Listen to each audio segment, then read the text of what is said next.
별게? 내 손주와 결혼을 하는데 집안 출신이 그 집안 형편이 별개가 돼? 그리고 니년 딸이 잘났던 안 잘났던 그게 중요한 게 아니야. 우리 준영이가 잘난 게 중요하지. 지금 우리 준영이랑 결혼할 사람 불러 모아도 니년 딸보다 능력도 집안도 잘난 사람이 한 트럭으로 와. 근데 니 딸년이 뭐 얼마나 잘났다고 그런 말을 짓거려? 나도 그렇고 우리 며느리도 그렇고 니 딸년 같은 아이를 며느리로 두려고 준영이 오기야 금이야 키운 거 아니다. 그러니 꿈 깨고 내 주머니에서 돈 나올 때 그 돈 받고 애들 정리시켜. 너도 얼른 나가고! 큰 사모님이 저토록 완고하게 나오니 애들을 다른 곳으로 보내야 하나 고민스러웠습니다. 그리고 제가 딸아이 인생에 도움은커녕 걸리적거리는 방해만 된 것 같아 미안했죠. 그렇게 괴롭고 복잡한 마음이 점점 커지고 있는 그때 작은 사모님께서 저희 방으로 찾아왔습니다. 갑작스러운 작은 사모님의 방문에 저는 불안한 생각을 하지 않을 수가 없었어요. 어제부터 큰 사모님이 저를 보고도 아무 말씀을 없는 걸 보니 이젠 작은 사모님께서 직접 애들 결혼을 반대하는데 나서신다고 생각했습니다. 저는 잔뜩 긴장한 채 있었죠. 다혜 엄마, 내가 할 말이 있어서 왔는데 시간 좀 될까? 예, 사모님. 안 그래도 저도 사모님 찾아뵈려고 했어요. 근데 아직 어떻게 해야 할지 마음의 결정을 못 내려서요. 저 사모님, 저도 큰 사모님께 몇 날 며칠 같은 이야기를 들어서 왜 반대하시는지, 저희를 어떻게 생각하는지, 또 양가 집안의 수준 차이가 얼마나 나는지 잘 알고 있습니다. 그런데 이게 제 일이면 제가 못나서 그렇다고 포기하겠는데, 아니, 우리 타이의 뱃속에 아이만 없더라면 제가 타이한테 준영이와의 결혼을 포기하도록 설득해 보겠는데 그게 아니잖아요. 서로 정말 좋아해서 아이까지 생기고 그런 자신들 행동에 책임지고 부부로서 부모로서 살아가겠다고 하는데 그걸 제가 어떻게 타이에게 포기하라고 할 수 있겠어요.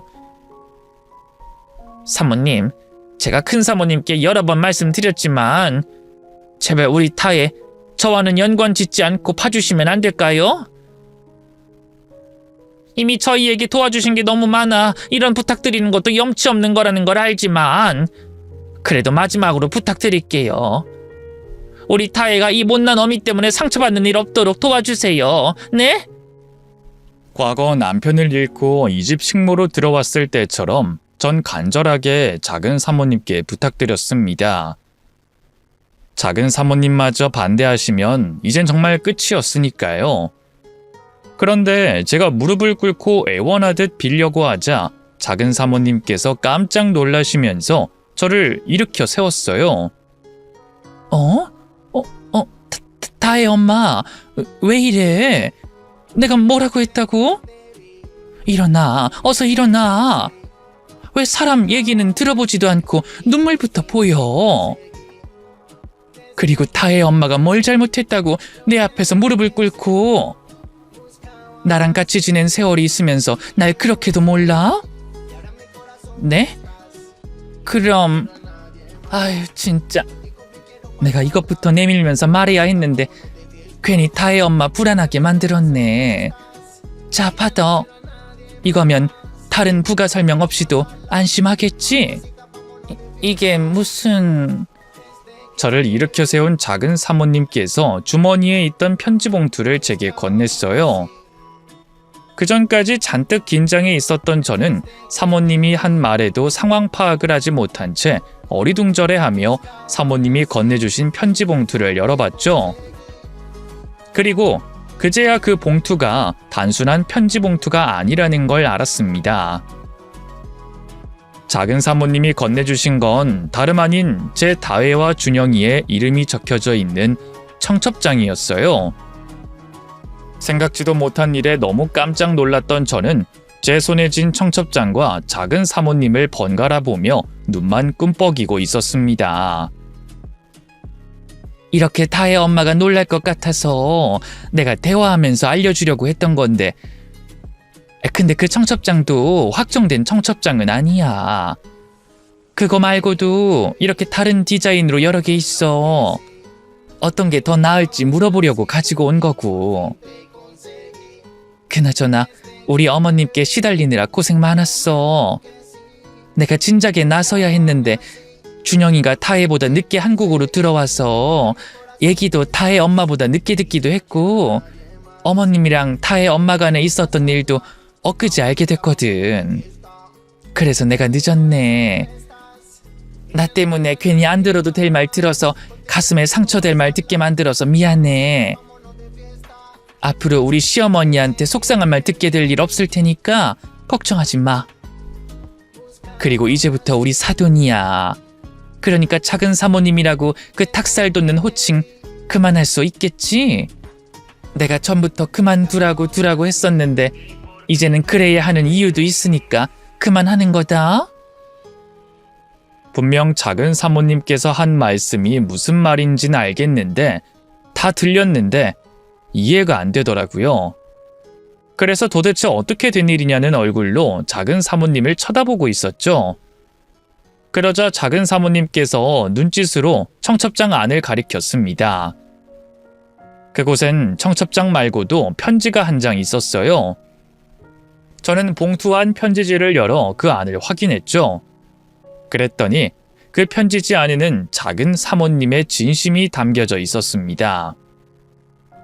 그 편지 안의 내용들은 부끄러워 차마 이곳에 전부 말할 순 없겠습니다만 대부분 제 삶에 수고가 많았다며 절 위로해주는 말들이었어요. 그리고 결정적으로 제 딸아이와 준영이 결혼을 진행하겠다는 내용이 적혀져 있었죠. 딸 이외에 누군가에게 편지를 받아본 적이 언제인가 생각이 나지도 않았습니다. 아마 남편이 죽고 나서 한 번도 받지 않은 것 같으니 15년이 가까워지고 있었겠죠. 15년 만에 누군가에게 치열하게 살아온 제 삶을 인정받고 위로받는 건 눈물이 날 수밖에 없는 일이었어요. 더군다나 제 삶을 인정해주고 위로해주는 사람이 작은 사모님이라 더 감동을 받았죠. 제 곁에 가장 가까이 있는 사람이었고 저와 딸에게 정말 많은 도움을 주신 분이었으니까요. 그러다 보니 작은 사모님 앞에서 참아보려 했던 눈물이 부끄럽게도 흘러나왔습니다. 울지 않으려고 했지만 작은 사모님께서 저와 다혜를 생각해 주는 게 너무 감사하고 고마워 눈물을 멈출 수가 없었어요. 그러자 사모님께서 저를 안아줬고 저도 사모님을 끌어안고 눈물을 펑펑 흘렸죠. 그렇게 한참을 작은 사모님 품에 안겨 눈물을 흘리던 저는 시간이 지나자 조금 진정이 됐어요. 그리고 그제야 지금의 이 상황이 꿈이 아닌 현실임을 깨닫고 작은 사모님께 아이들 결혼 이야기는 어떻게 된 일인지 물어보게 됐죠. 근데 다혜랑 준영이 결혼은 어떻게 된 일인가요?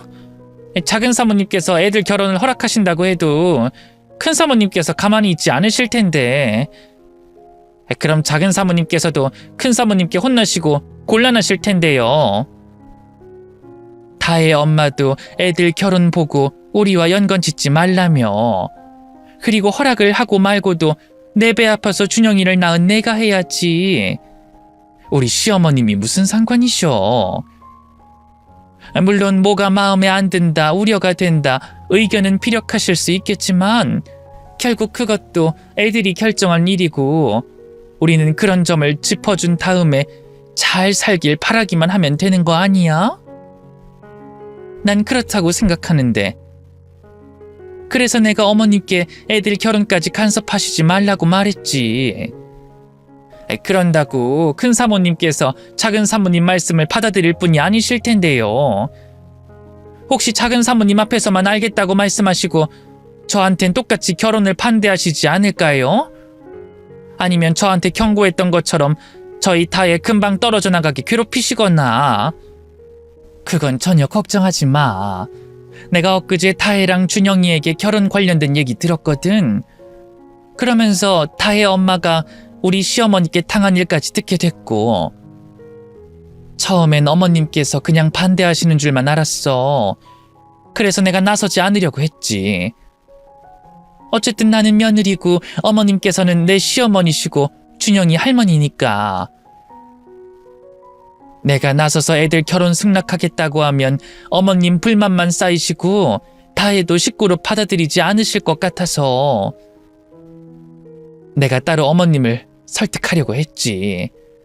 근데 그날 다혜 엄마가 당한 이야기를 듣게 되니까 설득으로는 안 되겠다고 생각했어. 솔직히 다혜 엄마가 이 집에서 지내는 동안에도 어머님께서 그렇게 해선 안 되는 일이 많았지만 내 시어머니시니까, 집안 어른이시니까 집안 권위나 규율이 무너지지 않게 하려고 있었던 건데 말이지. 아무래도 어머님께 확실하게 대답을 듣지 않으면 안 될 것 같더라고. 그래서 애들 결혼 관련해서는 절대 반대하지 않는다. 다혜도 다혜 엄마도 괴롭히지 않으시겠다는 대답도 두세 번 듣고 각서도 받아놨어. 그러니 이제 애들 결혼 관련으로는 다혜에게도 다혜 엄마에게도 뭐라고 못하실 거야. 또 다혜를 보통의 손주 며느리로 생각하시겠다고 약속했으니까 결혼 후에도 혹시 무슨 일 있을까 걱정하지 말고. 작은 사모님은 큰 사모님께 각서까지 받으며 애들 일 관련으로 걱정하지 말라고 했지만 그럴 수가 없었어요. 사실 며느리 말 듣는 시어머니가 몇이나 있겠어요. 반대라면 모를까. 그래서 어쩔 수 없이 불안한 마음이 작은 사모님께 비춰졌던 것 같습니다. 그래도 불안하게 느껴지나 봐? 하기야, 시어머니가 며느리 말을 따른다는 게 쉽게 믿음이 가는 일은 아니지. 거기다 다혜 엄마는 우리 집에 있는 동안 우리 시어머니 성격을 보기도 했고, 또 내가 우리 시어머니께 말대꾸하거나 엇나가는 모습을 보인 적도 없고. 그럼 내가 우리 시어머님께서 내 말을 들을 수밖에 없는 이유를 설명해 줄게. 대신 이 이야기는 다혜에게도 비밀인 거야. 오늘 내 입에서 나오고 우리 영영 묻어두는 거다. 알겠지? 그렇게 딸에게도 말하지 말아야 하는 일이라며 신신당부한 작은 사모님은 제게 큰 사모님과 있었던 일들을 말해줬어요. 아주 오래전, 그러니까 작은 사모님이 이 집으로 시집을 오기 전까지만 해도 큰 사모님 댁은 그리 잘 사는 편이 아니었다고 합니다. 평범한 중산층이었는데 그 당시 작은 사모님 남편이던 사장님께서 다니던 회사를 그만두고 전 재산을 투자해 사업을 막 시작한 상황이라 자칫 사업이 잘못되기라도 한다면 집안이 무너질 수도 있는 아슬아슬한 상황이었다고 했죠. 그렇게 중요한 시기에 며느리로서 시집온 작은 사모님은 시부모님께 복덩이 대접을 받았다고 합니다. 진짜 부잣집 자제는 작은 사모님이었으니까요. 작은 사모님의 집안은 대대로 부잣집이기도 했고 부모님께서 일찍이 사업으로 자리를 잡으신 뒤라 경제적으로 굉장히 유복했다고 합니다. 거기다 옛 부모님들과 달리 아들, 딸 차별을 두지 않았던 집안 분위기여서 배운 것도 많았고 경제적인 지원도 충분하게 받았다고 했죠. 그런 이유로 작은 사모님의 남편이던 사장님께서도 처가의 덕을 볼 수 있었다고 해요. 처음 시작한 사업을 처가의 여러 도움으로 큰 어려움 없이 성공시킬 수 있었다고 했죠. 하지만 사장님께서 일찍이 병으로 세상을 떠나시게 되며 집안에 한 차례 위기가 왔었다고 합니다. 물론 작은 사모님은 돌아갈 친정이 유복하기도 했고 돌아가신 사장님께서 남겨주신 재산이 있어서 걱정이 없었지만 큰 사모님은 아니었어요. 재산이야 충분히 있었지만 나이 드신 몸으로 일을 할 수는 없었으니 앞으로 재산이 줄어드는 건 어쩔 수 없었고 작은 사모님이 떠나면 곁에서 보살펴줄 일가 친척도 없던 상황이었습니다.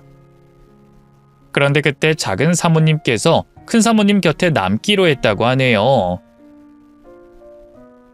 그 사람 떠나고 한 1년 정도 지나니까 친정에서도 그만 돌아오라고 하셨고 주변에서도 준영이 모자란 거 없이 잘 키울 수 있게 재혼하라면서 여기저기에서 남자 소개해준다고 했었어. 그런데 도저히 그럴 수가 없겠더라고. 어떻게 나만 고민 걱정 없이 행복하게 잘 먹고 잘 살겠어. 나 없으면 뻔히 우리 시어머니 힘드실 거라는 걸 아는데. 며느리 도리를 떠나서라도 의리로서 그럴 순 없겠더라고. 그래서 내가 어머님을 모시기로 했지. 그렇게 홀로 남은 시어머님을 저버리지 않고 끝까지 모시고 살았던 게 큰 사모님이 작은 사모님의 약속을 따라줘야 하는 이유 중 하나였습니다. 작은 사모님이 큰 사모님을 모시고 살게 된 이후 아주 평범한 삶을 살았다고 합니다. 그러다 그 집에도 IMF라는 먹구름이 드리웠죠. 물론 두 분이 회사에 다니거나 운영하는 상황도 아니었지만 추가적인 수입을 위해 여윳돈으로 투자를 하고 있던 상황이라 좋은 상황은 아니었다고 해요. 그런데 이때 큰 사모님께 복덩이 대접을 받던 작은 사모님의 진가가 한 번 더 나왔다고 합니다. 작은 사모님이 투자했던 모든 걸 손해를 보더라도 빠르게 회수한 뒤 중고차와 주식 또 부동산에 투자한 거죠. 물론 그 당시야 고개가 갸웃거려지는 엉뚱한 투자였지만 시간이 한참 지난 지금 돌이켜보면 대단하다고밖에 설명할 수 없는 행동인 거죠. 미래를 꿰뚫어 봤던 작은 사모님의 과감한 투자로 인해 몇 년 뒤 큰 사모님 댁은 더 많은 부를 쌓을 수 있었던 겁니다. 또 그 이후에도 작은 사모님이 투자로 인해 집안의 수익을 계속 창출하고 있었고요. 그런 일들로 인해 큰 사모님은 작은 사모님이 하는 말이라면 파트로 매주를 쓴다 해도 고지 듣는 것처럼 100% 믿음을 가졌다고 합니다.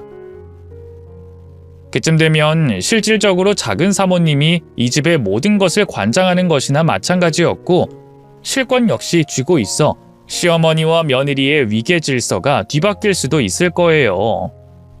그렇다고 시어머니인 큰 사모님께 막대하는 건 아니겠지만 눈치를 보지 않고 행동한다거나 언행을 편하게 할 수도 있겠죠.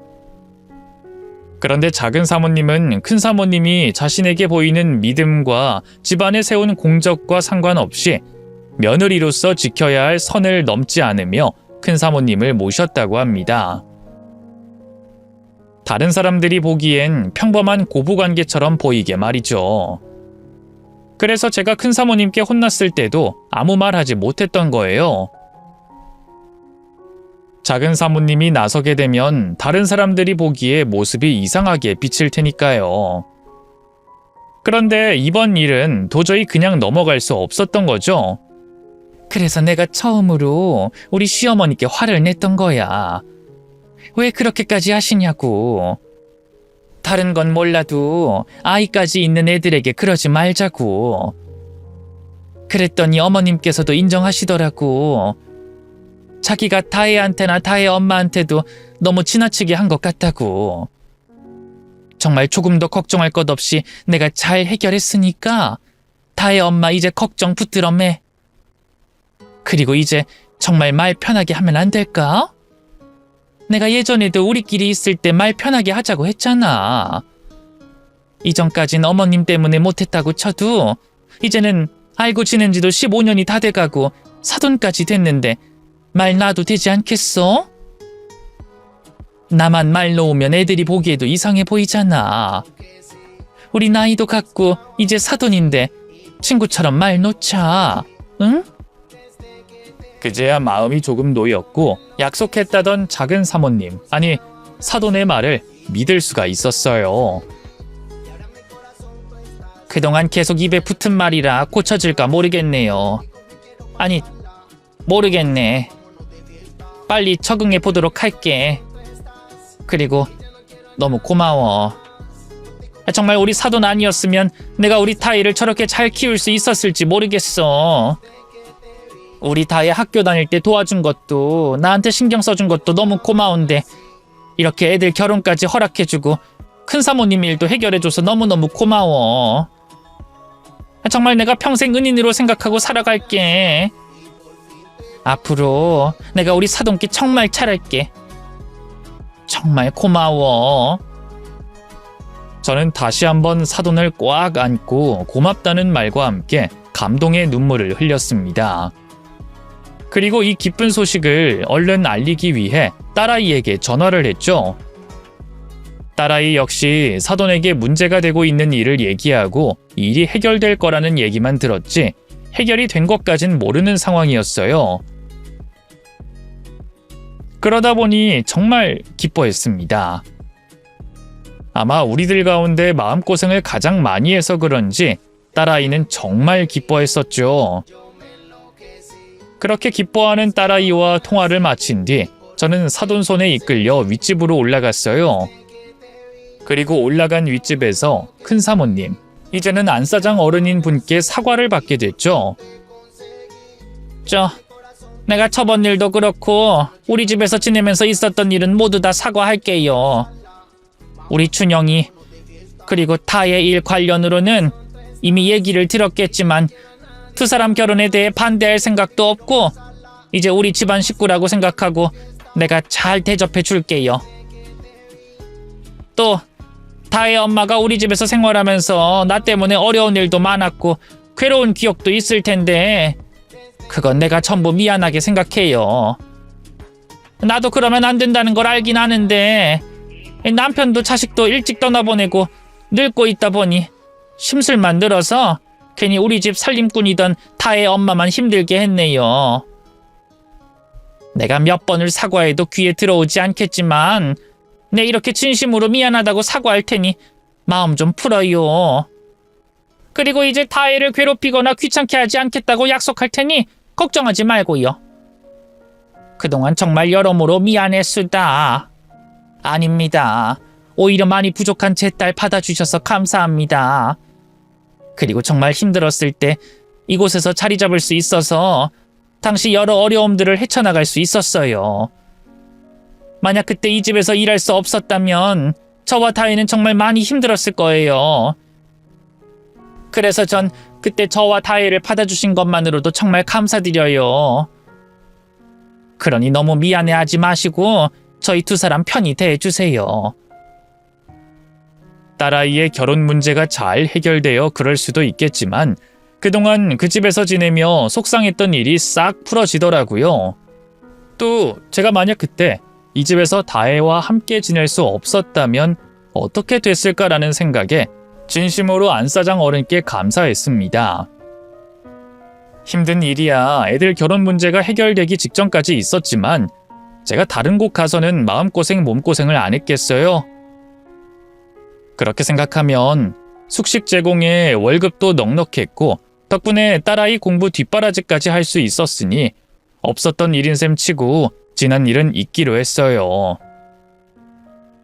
이후 안사장 어른께서는 저에게 사과했었던 것처럼 다혜를 만나 직접 사과를 하셨고 다혜 역시 저처럼 시할머니 되실 분과의 안 좋은 일들을 없었던 일로 했어요. 그 다음 다혜와 준영이는 아무런 걸림돌 없이 결혼 준비를 하게 됐고요. 결혼 준비를 하면서도 제가 얼마나 사돈에게 고마웠는지 모릅니다. 아무래도 차이가 많이 나는 형편이기도 했고 딸의 유학비를 뒷바라지하고 있던 중이라 모은 돈이 얼마 없어 저로선 결혼 준비가 벅찬 상황이었거든요. 그런데 사돈이 애들 결혼 관련되어 하나부터 열까지 모두 챙겨주고 부담해줘서 아이들 결혼을 성대하게 치를 수 있었어요. 저에겐 정말 감사하고 고마운 일이죠. 그래서 그 감사하고 고마운 마음을 행동으로 갖고 있는 중입니다. 이제는 그 집에서 일하는 사람은 아니지만 거의 매일 사돈 집으로 찾아가 집안을 들여다보면서 제가 챙겨줄 것들을 확인하고 해줄 게 있으면 하곤 해요. 또 이제는 제 절친한 친구인 사돈과 함께 수다도 많이 떨고 있고요. 요즘 들어 생각해보면 참 말도 안 되는 일이 제게 벌어졌다고 생각합니다. 처음 먹고 살기 위해 사돈집에 왔을 때만 해도 제가 그 집에서 편하게 커피를 마시며 웃고 수다를 떨고 있게 될 줄은 생각도 못했으니까요. 이런 걸 보면 사람 인생 정말 아무도 모른다고 생각해요. 또 언제 어떻게 될지 모르는 사람 인연을 항상 감사하게 생각하고 그 관계를 잘 유지하기 위해 노력해야겠다 생각합니다.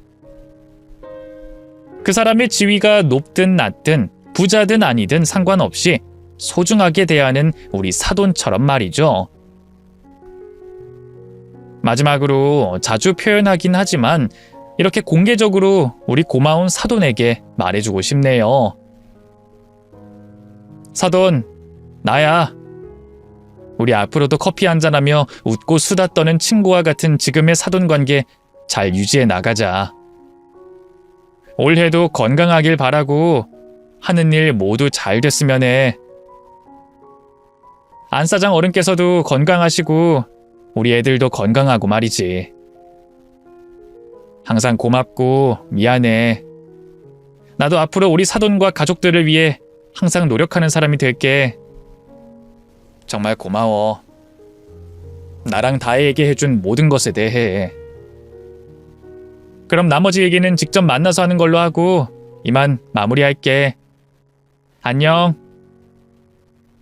그리고 정말 마지막으로 제 사연을 시청해주신 여러분께서도 새해 좋은 일만 가득하시고 바라는 일 이루어지길 바라며